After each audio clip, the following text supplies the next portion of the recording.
आपण प्रार्थना करूया. परमेश्वर पिता दयाळू सुंदर दिवसाबद्दल तुमचे आभार मानतो. महान परमेश्वर, आशीर्वाद परमेश्वर, तुमच्या वचनात चालणाऱ्या प्रत्येकांना सहाय्य कर. ही प्रार्थना आम्ही आमच्या प्रभू येशू ख्रिस्ताच्या नावाने करतो. हालेलुया. तर आपण आमोस 8 अध्याय 1 पासून आपण वचन घेणार आहोत. आमोस 8 ते वचन 1. प्रभू परमेश्वराने मला दाखवले तेव्हा मला पक्व फळाची पाटी दिसली. बघा काय सांगते, पक्व फळाची काय पाटी दिसली. हालेलुया. आता फळं भरपूर आहेत, बरोबर. आणि या फळांचं काय आहे? हालेलुया. फळं योहान 15 अध्यायामध्ये दिली. फळं म्हणजे आपण. या फळांनी काहीतरी चांगलं केलंच पाहिजे. बघा, एखादं फळ खायला सुरुवात करा, कोणतंच फळ खाऊन फेकून देत नाही. कीड लागलं असेल तर फेकेल, बरोबर. खराब झालं असेल तर फेकेल. पण ते फळ जर चांगलं असलं तर ते कसंही, आंबा किती आंबट असते तरी पण तो खातात. दात आंबते तरी चिंच कशी आंबट असते तरी पण तोंडाला पाणी देते. जर इकडे चिंच उघडली का त्याचं काढणं असं दाखवलं ना, तोंडाला ॲसिडिटी तयार होते. म्हणजे ताबडतोब पाणी येते. येते की नाही येते? यांच्या बिचारा तोंडाला काय आणि याच्या तोंडाचा पाणीच गेलाय. अरे मनुष्य देवाजवळ आल्यानंतर उत्साहित पाहिजे की देवाच्या वचनाचा पाणी वाचा. 7 ते 37 वचनामध्ये. हालेलुया. मनुष्य, कुठलाही व्यक्ती एका विश्वासात चालतो तो परमेश्वराच्या राज्यामध्ये प्रवेश करतो. तर बघूया पुढे. तो म्हणाला, आमोसा तुला काय दिसते? काय सांगते? तुला काय इकडे दिसते? मी म्हणालो बघा काय सांगते, पक्व फळाची पाटी. हालेलुया. आम्हाला काय दिसते? हालेलुया. पक्व फळाची पाटी. आमच्यामध्ये पार्टी दिसते. हालेलुया. तो परमेश्वर म्हणाला, माझे लोक इस्रायल. बघा, याचा अंत समय आला. हालेलुया. आता आपण सगळीकडे बघतो की युद्ध सुरू आहे, बरोबर. आणि तरी काय सांगितले, तिकडे अंत समय आलेला आहे. पण परमेश्वर माणसाला शिकवते. आता जे तुम्ही आहे योहान 15 अध्यायामध्ये, जर आपण देवाचं कार्य केलंच नाही तर आपल्याला फाट्याप्रमाणे उचलून फेकून टाकेल. परमेश्वराने मानवाला का निर्माण केलं? की त्या प्रत्येक माणसाने परमेश्वराची स्तुती गौरव करावेच करावे. आपण माणसाची स्तुती करतो, माणसाचे गौरव करतो. हालेलुया. बरेच लोकांचे हेतू असे आहेत की एक गरीब आहे त्याला गरीबच ठेवायचं, ते गुलामगिरीत आहे, तर फारोच्या लोकांसारखं ते गुलामगिरीतच ठेवायचं. पण कधी कधी असे प्रश्न येतात की गरिबांना असं पण वाटते आहे बस झालं, काय करायचं आहे. तसं नाही. तो एक दुष्ट काळा आत्मा असतो माणसामध्ये. तो शक्ती नाही देत काही चांगलं बनण्यासाठी, तो अशुद्ध बनवण्याची शक्ती देते. खाली मोह दिसतात पण आत्मिक शक्ती किंवा शारीरिक शक्ती चांगल्या कामासाठी उत्पन्न होत नाही. तर पुढे काय सांगते? पण यापुढे मी त्याची गय करणार. काय सांगितले? परमेश्वर सांगतो यापुढे मी त्याची गय करणार नाही. मग तुम्ही विचार करा, देवाने जर आपली काळजी घेतलीच नाही तर मटण सुद्धा मिळणार, बरोबर. बकरीच्या मटणाचं लोक घेतात मटण घ्यायला, तर थोडी तरी काळजी घेतात. आणि काळजी जाम खाली होती. अरे काय, आणि तो तरी ते सांगतील त्यांना खायचं आहे, पण कोणाला सांगतील?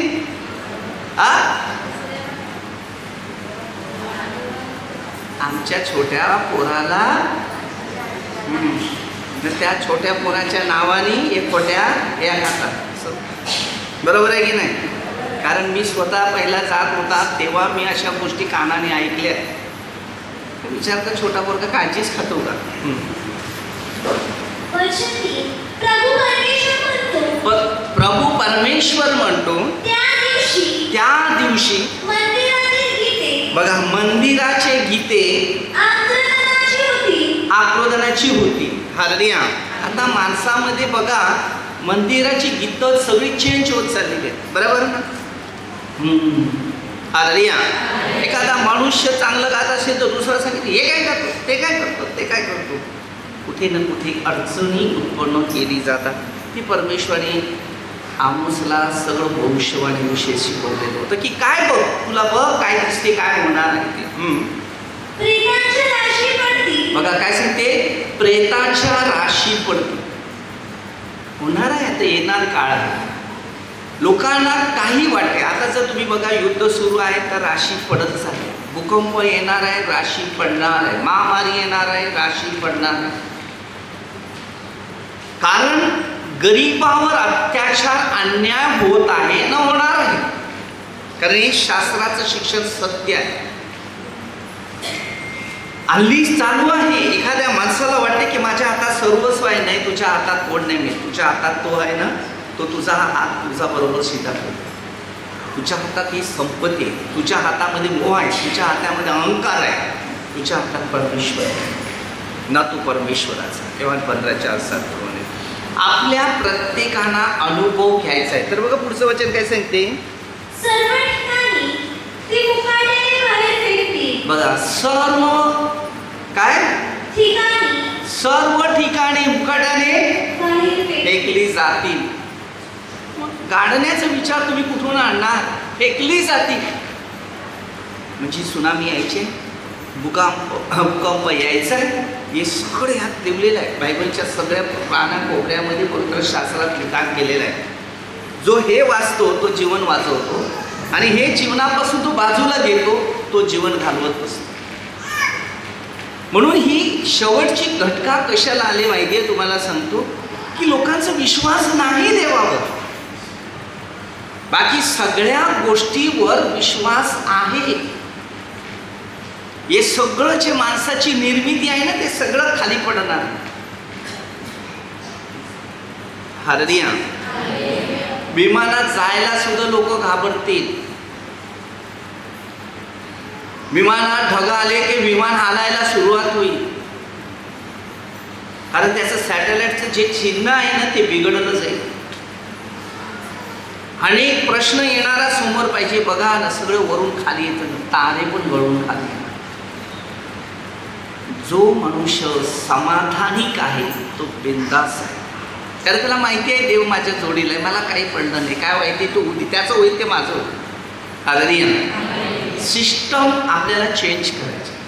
जेवढ्या मानवाने सिस्टम बनवले ना, माणसाला वाटतं की मी देवापेक्षा श्रेष्ठ होईल. नाही होणार. कोणताच मनुष्य श्रेष्ठ होणार नाही.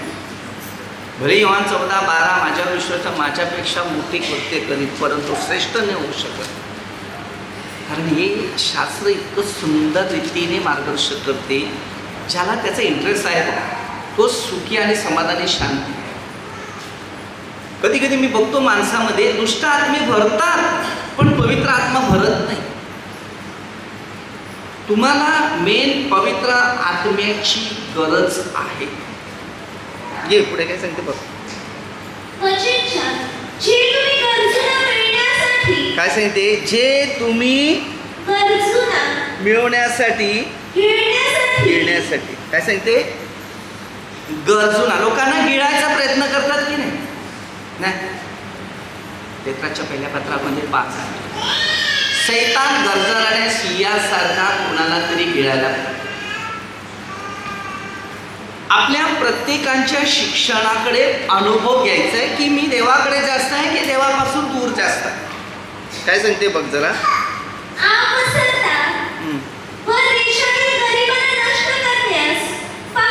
बघा हल्ली चाललंय, देशात गरीब लोक आहेत त्यांना नष्ट करण्यासाठी पाहत आहे. गरिबाचं काय राहणार नाहीये. कारण हल्ली लोक अशा पद्धतीने उतरलेले आहेत धर्तीवर. हे तर पहिल्यांदा लिखाण केलेलं आहे. याच्याचं सगळं चित्र जे आहे ना ते पहिलं ड्रॉइंग करून बघायचं की हे का असं घडते आणि असं का करायला लावलं त्यांनी, तसं का करायला लावलं, करायला लावलं नाही, इकडे होतं. आणि त्याची माणसं कशी होती, आता त्याची माणसं तशी होती म्हणून तुम्ही गरीब होते. गरिबाला पुढे श्रीमंत येण्यासाठी प्रयत्न केला आणि त्यांनी जर इंटरेस्ट घेतला तो पुढे श्रीमंत होईलच. पण तू गरीबच राहिला तर गरीबच राहिला. ते तुम्ही लिहिले का? वचन 5 तुम्ही म्हणता चंद्रदर्शन कधी आठवते. बघा काय सांगेल, आता चंद्र कधी उगवेल म्हणजे मावळेल, मला काहीतरी उद्योग केला पाहिजे. आज समाजात तेच आहे, उद्याला हे करायचं आहे, परवाला ते करायचं आहे, अरे ते करायचं, अरे करायचं करा आहे पण थोडा विचार पण करायचा आहे. हल्ली सगळं धरतीमध्ये खोटा व्यवहार सुरू आहे, मिलावट चालू आहे, खोटी वचनं सुरू आहेत. बरेचसे लोक आजच्या काळामध्ये धन म्हणजे पैसा मिळवण्यासाठी लोक इंटरेस्टली बनले जातात. म्हणजे आम्हाला धान्य विकता येईल, आम्हाला धान्य विकता येईल. शंभर दिवस संपेल. बघा शनिवारचा दिवस कधी संपेल ना, रविवारी. म्हणजे आम्ही गहू बाहेर काढू, एक पान लहान कर, शेकेल मोठा कर, व खोट्या दागिने फसवू. लोकांना आजचं काळ आहे फसवेगिरी करणे. हल्ली बरेच ठिकाणी मिलावटचं खाणं आहे, मिलावट शिक्षण आहे. कधी कधी काही शिक्षण आम्हाला घ्यायचं आहे, घेतलं नाही तर आम्ही मिलावट बनते, मिलावट खाण्यासाठी मिलावट बनते. कारण जे शास्त्रात लिहिलेलं आहे, कुठला झाडाला फळ आहे ते बघा, फळ निसर्गाच्या द्वारे बनवले जाते, त्यात मिलावट नसते. पण मनुष्य काहीतरी दवाद्वारे जो तयार करतो ते मिलावट करते आणि त्या फळाने रोगराई वाढते. त्यामुळे कॅन्सर हा आजार जोरात फेमस उतरला आहे. वचन 6 म्हणजे आम्ही रुपये देऊ, दिनाला विकत घेऊ. काय सांगते, आम्ही रुपये घेऊन गरिबांना विकत घेऊ. आता तसंच आहे, रुपयाने विकतात. अरे या आता तुम्ही स्वतःहून विचार करा की तुम्ही विकले कसे जातात. बरोबर, रुपये घेऊन काय आम्ही त्यांना विकत घेऊ.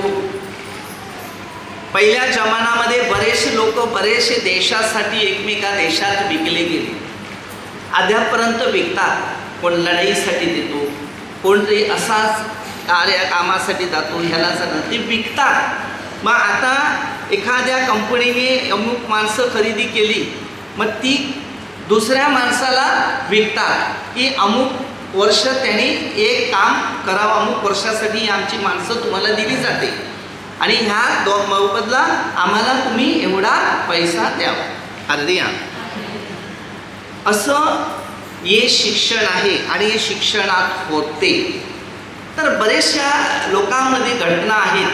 आता मला बऱ्याचशा गोष्टीची जाणकारी आहे याच्याविषयी, पण मी सगळ्याच गोष्टी तुम्हाला नाही सांगू शकत. अशा घटना आहेत आणि वेगवेगळ्या परिस्थितीमध्ये अशी परिस्थितीत माणसं विकली जातात, काही कामासाठी, काही कार्यासाठी, काही गोष्टीसाठी. कारण माणूस पैशाचा प्यासा असतो, तो भविष्यात आपलं जीवनाचा प्यासा नाही आहे की माझं पुढचं लाईफ काय होईल. एक जोडा दे, गरिबांना विकत घेऊ. काय सांगते, एक जोडा देऊ, गरिबांना विकत घेऊ, व गव्हाचे भूस विकून टाकू. आता योसेफाला बघा 20 रुपयाला विकलेलं होतं की नाही. याकोबाच्या पोराला विकलं का नाही विकलं, किती 20 का 30, 20 मी रिस्क नाही. असं परिस्थितीचं शिक्षण घ्या. पूर्वीचा जमाना तो होता, आजच्या जमान्यामध्ये पण तोच आहे. आपल्याला काय शिकायचं आहे आपल्याला काय बनायचं आहे, काय घडायचं आहे, हे मात्र शिक्षण तुम्ही घेतलं नाही तर पुढच्या लाईफमध्ये पुढचं शिक्षण तुम्ही घेऊ शकत. वचन सांग, परमेश्वराने याकोबाच्या परमेश्वराची शपथ वाहिली आहे की मी त्याची कोणतीही कार्ये खात्रीने कधीही विसरणार नाही. हालेलुया. आता विचार करा, आपल्या प्रत्येकाला गोष्टीचं अनुभव प्राप्त करून घ्यायचं आहे. शेवटाचा काळ आलेला आहे. या काळामध्ये माणसाची मजबुरी होणार. माझं अनेक ठिकाणी बघा हे चाललेलं आहे, गरीबाची सर्व जमीन जागा हडप करा. हे हर ठिकाणी हा प्रश्न निघालेला आहे. म्हणून हे जे शास्त्रात लिखाण केलेलं आहे ते घडणारच. हे देवाचं भविष्यवाणी आहे. प्रत्येक माणसात कोणत्या कोणत्या प्रकारच्या भविष्याच्या गोष्टी निर्माण होणार आहे, कसं घडणार आहे. परत शेवट पृथ्वीचा अंत होणार. माणूस पेरतो, त्याचेच बी त्याला दिलं जात असते. वचनात यावेळी भूमीचा थरकाप होणार नाही काय? कसे ते भूमीचा थरकाप होणार नाही काय, म्हणजे भूकंप होणार नाही का, भूमी हलणार, थरथरा कापणार. आपल्याला कशी थंडी लागते ना, शोधतात तशा प्रकारे ते होणार आहे. आणि हे जे आहे हे वाचा, अशा घटना अनेक ठिकठिकाणी गोष्टींमध्ये घडतात. आता आम्ही या शास्त्राकडे लक्ष दिले, देवाकडे लक्ष दिले, देवाच्या ज्ञानाकडे लक्ष दिले, देवाच्या वचनाचं पालन केले. त्यामुळे देव आम्हाला या गोष्टीविषयी शिकवते. तुम्हाला काय वाटलं, धन कमवलं, पैसा कमवला, वस्तू घेतल्या? अरे नाही. तुम्ही देवाच्या शिक्षणाकडे लक्ष न देता, याची की 3:20 आज आपल्याला ज्या शिक्षणाची गरज आहे, हे बघा तुम्हाला एक सांगतो, याचे की 3:20 धार्मिक, आपली धार्मिकता सोडून अधर्म करू लागला तो खात्री नाही. आता तुम्ही आहेत, तुम्हापुढे एक मोह आहे, समजलं, एक मोह आहे. मग मोह आल्यानंतर तुझी मजबुरी बनेल. मजबुरी बनल्यानंतर तुम्ही काय करते, प्रार्थनेला कमी होते. तर काय करणार, खाल्लं नाही, धंदा नाही, वस्तू नाही, ते नाही, कसं होणार. तुझ्यातला पहिला मोह आहे तो काळ. बरोबर. मी नेहमी सांगतो, कुत्र्याला चष्मा लागला, चष्मेवाले बघतात मला, बघा कुत्र्याला चष्मा लागला, कुत्र्याला ताप आला, कुत्र्याच्या पेशी कमी झाल्या, कुत्र्याला डायबिटीस आहे, आई हसतात ते. कुत्र्याला करोना झाला, कुत्र्याचं ऑपरेशन आहे, काहीच बोल. कुत्र्याला ब्रेन ट्यूमर झाले, कुत्र्याला कॅन्सर झाला आहे. मग माणसाला का या सगळ्या गोष्टी होतात? मी सांगतो तुम्हाला का होतात. पहिल्या प्रथम आहे, 3 गोष्टी पाठ कर. सगळ्यांना क्षमा कर. मनातला राग आहे तो काढून टाक. पश्चाताप पूर्ण कर ना, देवावर प्रेम कर. मग कोणताही आजार असू दे, मी गॅरंटी सहित तुला सांगेन की तुझा आजार जरी आलेला असला तरी बरा करण्यासाठी तो समर्थ आहे. स्तोत्र 41 तुझे अंथरूण पण बदले तू आजारी असेल.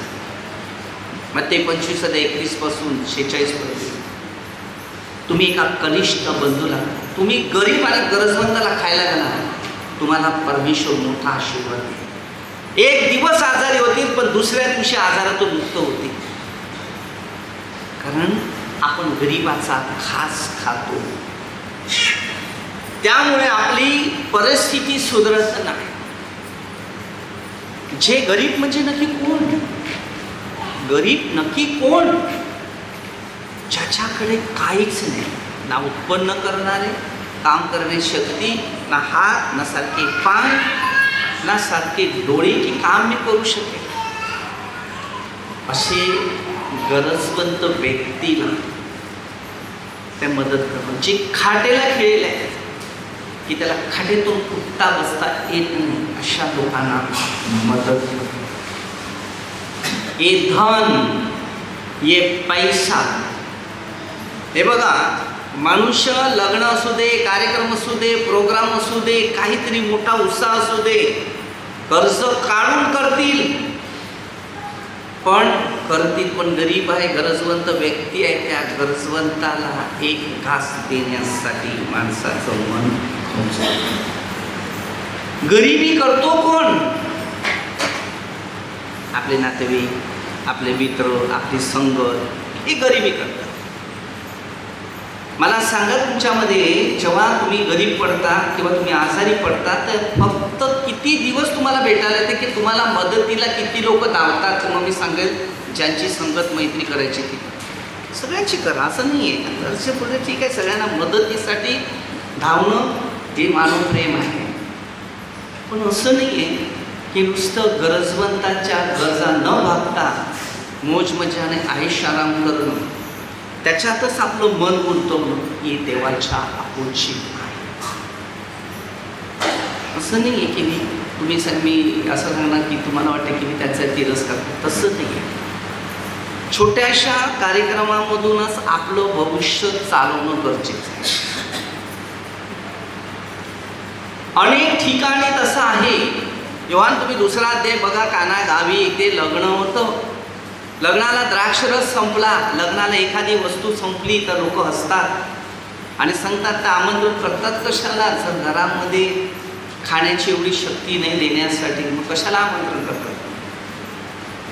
एका ठिकाणी एक लग्न होतं, मला एका व्यक्तीने सांगितलं, तो लग्नाला गेलेला त्याने, तर अचानक पाहुणे वाढले, तर आता लग्ना लोकांना जेवण द्यायचं तर कसं देणार? मग त्यांनी काय केलं, 2 किलो तूप टाकलं त्याच्यात, बकरीच्या मटणामध्ये, आणि थोडा मसाला जास्त टाकला आणि ते उबळून दिलं. तर हा भूक करता ते खाणार काय? तेव्हा सांगते, सगळ्यांनी घेतलं, तिखट जाम आहे, तिखट जाम आहे, तिखट जाय. ते मागचे पाहुणे सगळे तिखट जाम करतात. आयडिया भारी केली. तुम्ही नका तसं करावं. नाही दिलं ते चालेल, पण कोणाच्या जीवहानीला त्रास देऊ नका. असे पण लोक बुद्धी देणारे तुम्हाला भेटतील. द्यायचं ते द्या, ना द्यायचं ते नको देऊ, पण कोणाला अशी फसवीगिरी करून खायला. शेवटी ते अन्न पाण्यातच गेलं, तो काय खाला थोडंच नाही, फेकलं ते. अरे चिचीचं आंबट जरी केलं असतं तरी चाललं असतं, का थोडीशी डाळ बनवून दिली असती तरी चाललं असतं, पण जेवण बनवणाऱ्यांना पण कंटाळा येतो. मी कधी कधी ओरडतो, जेवण बनवताना कंटाळा करायचा नाही. एक घास कोण खातो ना, तो त्याचा आत्मा तुझ्या पाठीमागे धावत येतो, भुकेलास अन्न द्या. म्हणून देव आम्हाला इकडे पुरवतो. एजिकेल 34 सत्य आणि प्रामाणिक नेहमी ठेवा. कोणी दान करो ना ना करो, पण आपली हिंमत आणि आपली कष्ट आणि आपली मेहनत हलवत जा, धावत जा. कधी पण आपली कला कधी वेस्ट करू नका, हे नेहमी सल्ला देतो. जिंदगीमध्ये जर पुढे जायचं असेल तर हिंमत आणि धैर्य. लोक बोलतात त्याने लक्षात आणायचं, तुला काय करायचं ते लक्षात आणायचं की मला देवाने काय सांगितलं, तेव्हा तुम्ही भविष्यात पुढे जा. विचारधारा पुढे चालवायची, मग तुम्हाला सगळं देव देईल. बघा काय सांगते, तिच्यावर नदीप्रमाणे प्रत्येक दिवशी शोक करणार नाही काय? तिने नील नदीप्रमाणे पूर्णपणे पुरी, मिस्र देशाच्या नदीप्रमाणे ती खळखळेल व पुन्हा ती ओसरेल. हालेलुया. म्हणजे परमेश्वराने जेव्हा आमोसला ज्या गोष्टी सांगितलेल्या आहेत ते घडणाऱ्या गोष्टी होत्या म्हणून सांगितले. एका व्यक्तीने मला एक दिवस बोललेला प्रार्थनेविषयी, त्यांनी सांगितलं, तो पण गेला देवाच्या, प्रार्थना बंद नाही केलं ते मी पेटवून टाकले, जाऊन टाकायचं. संध्याकाळ होत नाही, आमोस 2-4 मुलं बघा देवाच्या. 4 अध्यायामध्ये वाचलं, त्याच्या महिलाला मी आग लागली. हे देवाचं आहे, याला कोणी नफरत आणि विरोधाचं चिन्ह करू शकत नाही. ती माझी प्रार्थना नाही. आणि केली तर कोणत्याही माणसाला देव सोडणार नाही. शेवटी त्याला उत्तर ते उत्तरं दिली आणि तो अधिकारीच माणूस, मेन माणूस होता. सांग नाव नाही सांगू शकत. आणि शेवटी त्याला मी भेटायला गेला, तो कोमातून बाहेर उतरला आणि त्याने मला ओळखलं.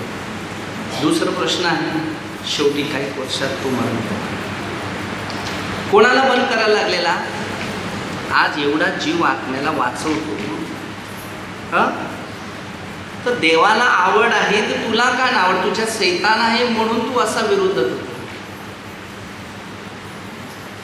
एक दिवस त्याला मेलेली माणसं दिसली ते जीव घेऊन पळाले जातो. नाव नाही सांगू शकत आहे. घटना अशा घडलेल्या आहेत. या वर्षानं तुम्ही केवढं बोलायचं ना बोला, निंदा करायचं निंदा करा, आम्ही आनंद करेन. पण ज्या दिवशी तुमच्यावर जे प्रसंग येईल तर तुम्हाला पळ काढायला जागा नाही.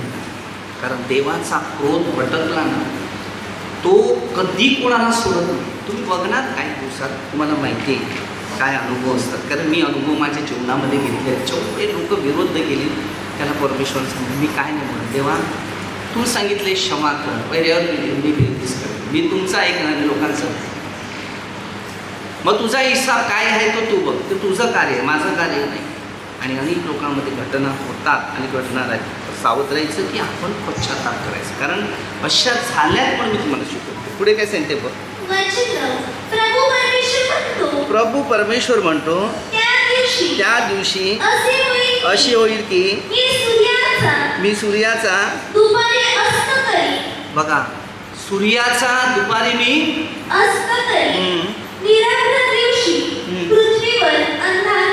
बघा, तो दुपारच्या टायमाला अंधकार करणार आहे. कोण? तुम्ही आज जर ऐकलं असेल, आज जर वाचलं असेल तर भविष्यात तुम्ही वाचणार आहे. देवाला काय शक्य आहे? करा तर देवाची काम करा, देवाची नोकरी करा. मी नेहमी लोकांना सांगतो, देवाने हाक दिली, लाग मागे, उद्या बोलू नकोस. उद्याची काय माहिती नाही, तुला 1 सेकंदाची गॅरंटी मी नाही देऊ शकतो. जेव्हा मी तुमच्यासारखा होता ना, मध्ये 4 अध्याय 19-20 वचन मला, मी देवाच्या पाठीमागे गेला, परदेशात गेला, एवढं चांगलं दान असून घरचं शोधायला लागलं, घर बघायला गेला, घरचं बघून काय नाही, घरासाठी करायचं केलं, शेवटी जीवाला त्रास झाला. किती वेळा म्हणता देवाने मला सांभाळलं, सांगितलं आता नाही, आता मी तुझंच काम करतो. त्याच्यानंतर इकडे आला, सुवार्ता सांगता काम पण करायला. एक दिवस पक्का जोरात हातावर लागला की नाही हतोड्याचा, बापरे. त्याच दिवशी एक बाई मरणाच्या पथ्यात होती, कॅन्सरच्या आजारी.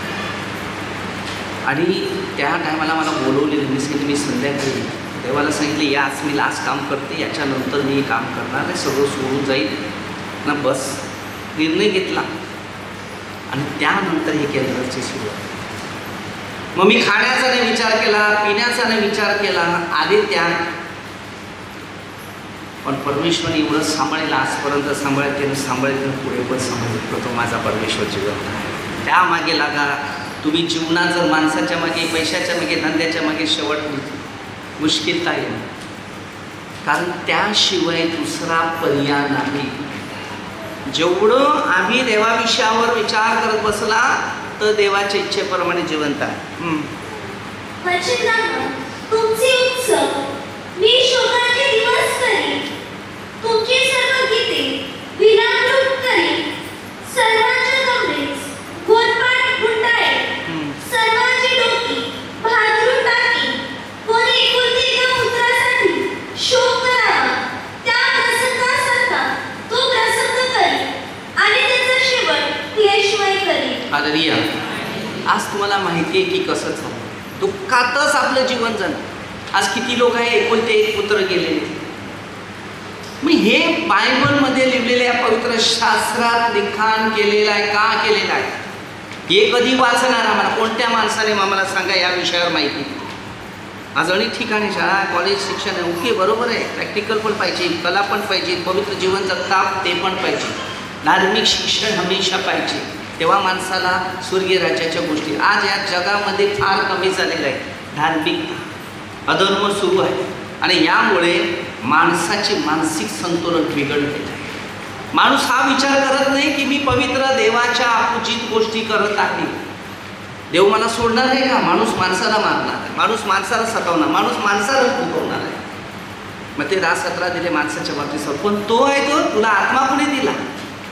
त्या एखाद्या पवित्र व्यक्तीला तू सतावतो की एखाद्या पवित्र व्यक्तीच्या विरुद्ध बोलतो, तुला आत्मा कोणी दिला? कोणत्याही माणसाला पवित्र बनवलं जात नाही, पवित्र बनला जाते. माणूस माणसाला पवित्र बनवू शकत नाही, पवित्र आत्मा माणसाला बनवतो. प्रेषितांच्या कृत्या 2 अध्यायामध्ये स्पष्ट दिलेलं आहे. तेव्हा ते पवित्र आत्म्याने परिपूर्ण झाले आणि तेव्हा ते प्रभूची सेवेमध्ये कार्य करू लागले धैर्याने. प्रभू परमेश्वर म्हणतो, पहा बघा असे दिवस येत आहेत की बघा त्या वेळेला मी देशावर दुष्काळ आणीन, तो पाण्याचा नाही, अन्नाचा नाही किंवा पाण्याचा नाही, परमेश्वराच्या वचनाचा. आता तसा वेळ येईल, मग इकडे धावती तिकडे धावती, आता सुरू झाले, प्रॅक्टिकल सुरू झाले. पास्टर मस्त आहे, तो ब्रदर मस्त आहे, तो ये मस्त आहे, तो मस्त आहे, हे आता प्रॅक्टिकलमध्ये आहे. आता थोडंसं बाकी आहे. तेव्हा मोठी प्रसंग येतील, अनेक ठिकाणाच्या प्रार्थना बंद करण्यासाठी लोक धावतील इथे तेव्हा मग विचार करतील आता कोणाकडे जायचं. तेव्हा तिथेच बसून गुडघे टाकायचे, बिलीप करा 2दा. तेव्हा तिकडेच तुम्हाला आठवण येईल की देव माझा इकडे आहे. तेव्हा कोणत्या चर्चमध्ये, कोणत्या मंदिरात, कोणत्याच ठिकाणी नाही, तो तुमच्यामध्येच आहे, तुमच्यामध्येच आहे ना. तुम्हाला जागा करायचं. चुकून पाय लागला तर तुम्ही प्रणाम करतात की नाही? मग कुठे आला इकडे? त्या ज्योतीवरच बसलाय का? हे फक्त कला आणि शिक्षण हे घेतलं ना, ही शाळा आहे. या आध्यात्मिक शाळेमध्ये शिकले तर तुम्ही घरात जाऊन पण आध्यात्मिक शिक्षण घेऊ शकता. कशा वस्तू मात्र देव नाही आहे, देव आपल्या अंतःकरणात आहे. स्वतः प्रभू येशूने सांगितलं माझा शोध तुम्ही इथे का करतात, मी तुमच्यात आहे. योहान 10:17, उत्पत्ती 2:7. व आत्मा तुमचा देव, तो निघाल्यानंतर प्रेत आणि मैत. जो शेवटचा माणूस मरेल त्याचं काय करणार? मग त्याचं 7वं महिने वर्ष कोण करणार का? मेलेल्या माणसाच्या नावाने खायला घाला गरिबांना, तेव्हा त्याचं सगळं आहे. कारण तो आत्म्याने आपल्या घरी आहे. आत्मा त्याचा भटकला नाही, त्याचा आत्मा आपल्या घरीच आहे. गरीब गरजवंत तोच. आपण आत्मिक शिक्षण घेतलं नाही. आता या शास्त्रामध्ये बघा, लोक 16-19 पासून आहे. कुठल्या खड्ड्यात काढून ठेवल्यानंतर मनुष्य तिकडे आहे असं नाही आहे, ती तुमची अंधश्रद्धा आहे. समजलं? आपण आपली मनाची व्यक्तता करतात, पण परमेश्वराच्या दृष्टीने त्याचा आत्मा कुठे आहे तो बघा. आत्मा समर्पित करा, देवाकडे अर्पण करा. एका चोराची आठवण करा. लूक 23:39 पासून वचन दिले. हमेशा तुम्ही परमेश्वराच्या वचनाने चालू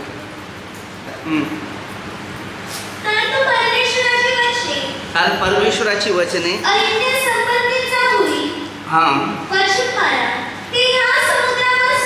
या समुद्रापासून त्या समुद्रापर्यंत भटकतील, उत्तरेपासून ते पूर्वेपर्यंत पडत झडत जातील.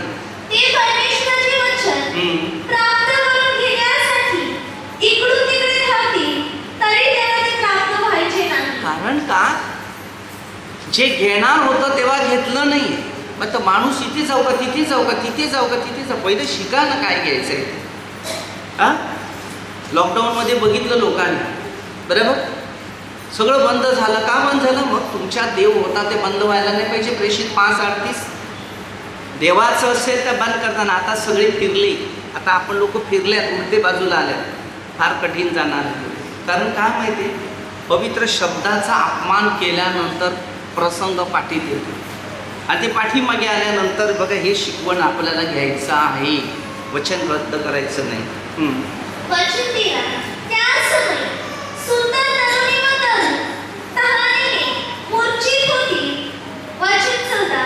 जे शत्रूनेतील मूर्तीची शपथ घेऊन म्हणतात की, हे दादा, तुझ्या देवाच्या जीविताची शपथ, बळेशेबाच्या यात्रेची शपथ, ते पडतील, पुन्हा उठायचे नाही. हालेलुया.